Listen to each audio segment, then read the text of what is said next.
नमस्कार, मैं हूँ अभिषेक। मेरे साथ जुड़ी है प्रियंका। आपको असम के बारे में ये बताएंगी, जो कि बहुत रहस्यमय है। नमस्कार, मैं प्रियंका। असम भारत का एक बहुत ही सुंदर राज्य है और असम की सुंदरता को चार चांद लगाने का काम असम के संस्कार और रीति रिवाज पूरा करते हैं।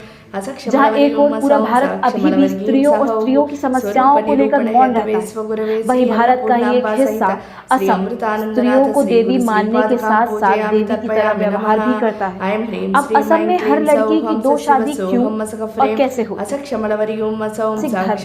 यानी पीरियड्स को महावारी के रूप में एक सामाजिक वर्जना बनाकर रख दिया गया है। यानी कि पीरियड्स को अभी भी हमारे समाज में छुपा कर रखा जाता है, इम्प्योर और अपवित्र माना जाता है। वहीं देश में असम जैसे कुछ राज्यों में पीरियड्स को अपवित्र ना मानकर इसे वुमेनहुड की प्राप्ति के रूप में मनाया जाता है।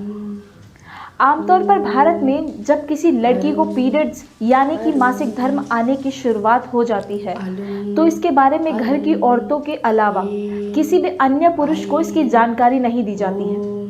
यहाँ तक कि आपको ऐसे कई घर परिवार देखने को मिल जाएंगे जहाँ के बुजुर्गों और शादीशुदा पुरुषों के अलावा अन्य पुरुष को यह खबर तक नहीं होती कि पीरियड्स होते क्या। हालात इतने बिगड़े हुए हैं कि जो आपको परेशान भी कर सकते हैं। मानवीय जिंदगी की समान प्रक्रिया को इतना हवा बनाकर रख दिया गया है कि जो महिला इस पीड़ा को सहन कर रही है, वो खुद इसके बारे में बात करने से पहले 100 बार सोचती है। भारत में आज के समय में भी केवल 36% महिलाएं ही सैनिटरी पैड्स का उपयोग करती हैं। यहाँ तक कि औरतें दुकान पर से पैड्स खरीदने तक में घबराती हैं। लेकिन असम में ऐसा नहीं है। असम में जब किसी लड़की को पहली बार पीरियड्स आते हैं, तब असम की प्रचलित परंपरा तुलोनी बिया के अनुसार लड़की को देवी का दर्जा देते हुए एक अलग कमरे में जगह दी जाती है। उसके बाद सभी रिश्तेदारों और आस पड़ोस के लोगों को न्योता दिया जाता है, जिनमें से कुछ लोग कन्या की तरफ और कुछ लोग वर की तरफ हो जाते हैं। और तुलोनी बिया परंपरा के अनुसार लड़की की केले के तने के साथ शादी करवाई जाती है, जिसे लड़की की पहली शादी माना जाता है।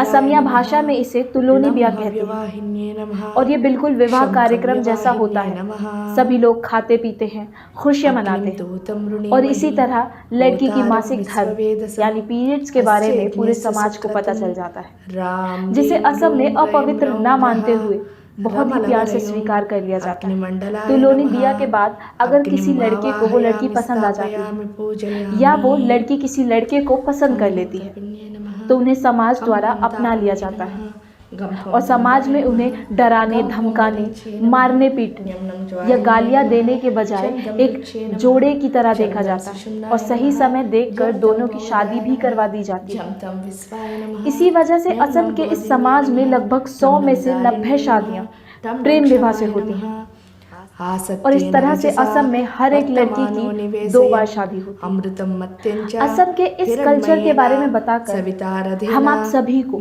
चाहे आप स्त्री हो या पुरुष, ये बताना चाहते हैं कि पीरियड्स आना एक सामान्य प्रक्रिया है। ये कोई अनहोनी नहीं है, ना ही ये कोई अभिशाप है। इसे हमें बिल्कुल एक सामान्य मानवीय प्रक्रिया की तरह मानना चाहिए, ना कि डरना और छुपाना चाहिए। जैसे एक लड़का विकसित होकर पुरुष में तब्दील होता है, बिल्कुल उसी तरह एक लड़की भी विकसित होकर महिला में तब्दील होती है। और इन दोनों की विकास प्रक्रिया भले ही अलग अलग क्यों ना हो, लेकिन दोनों प्रक्रिया मानव जीवन निर्माण के लिए आवश्यक है। इसीलिए ये जरूरी है कि पुरुषों को भी इन बातों की जानकारी हो और वो भी इसे बेवजह अपवित्र ना समझे। मानव जीवन निर्माण के लिए आवश्यक है, इसीलिए ये जरूरी है कि पुरुषों को भी इन बातों की जानकारी